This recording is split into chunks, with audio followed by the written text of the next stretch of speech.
Әлемде ересектер де балалар да шалдығуы мүмкін көптеген аурулар бар. Соның бірі дислексия. Оқып жазғанда қиналатын, қателесіп, әріптердің орнын ауыстырып оқитын адамдардың диагнозы дислексия. Әдетте мұндайға душар болған балаларды көпшілік жалқау деп есептейді. Бірақ шын мәнінде олай емес. Бұл ерекше неврологиялық жағдай, бұл оқушының әріптерді, сандарды, белгілерді қабылдауына әсер етуі мүмкін. Дислексияны кімдерде болатыны мен оны қалай емдеу керектігі жөнінде біздің тілшіміз материал дайындаған, көрейік.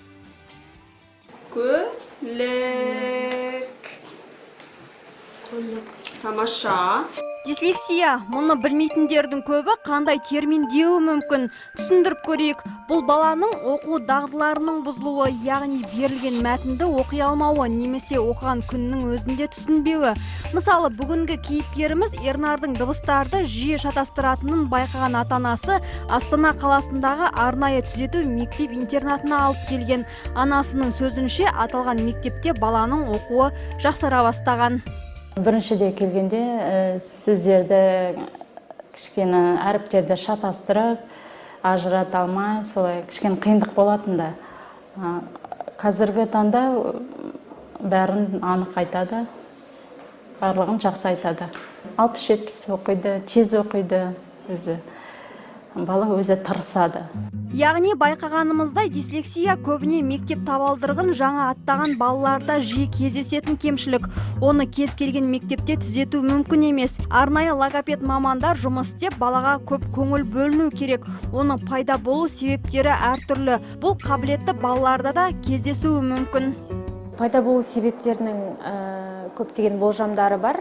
Ол жаңа баланың бас миының жаңа органикалық зақымдалуы, баладағы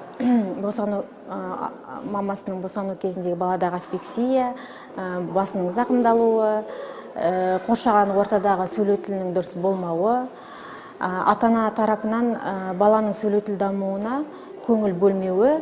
Дислексияның түрлері өте көп, олар әр балада әртүрлі болады. Мысалы, бірінде акустикалық артикуляциялық дислексия, яғни дыбысталуы ұқсас әріптерді ажырата алмау кездессе, енді бірінде фонематикалық қабылдау немесе дыбыстық талдау, есту дағдылары нашар болады. Келесі семантикалық дислексияның түрі бар. Ол кезде бала оқыған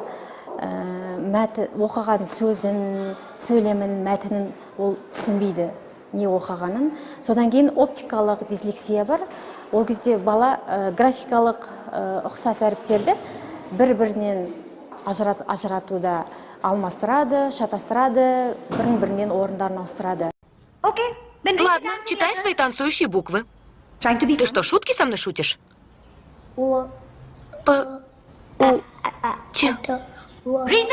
Прочти все предложение громко и четко.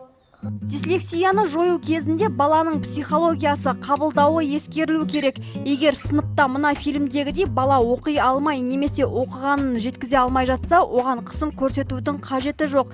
Керісінше баламен тығыз қарым-қатынас орнатып, неден қиналатынын сұрау артық болмайды. Мамандардың сөзінше дислексияны жоюда ата-ананың маңызы өте зор.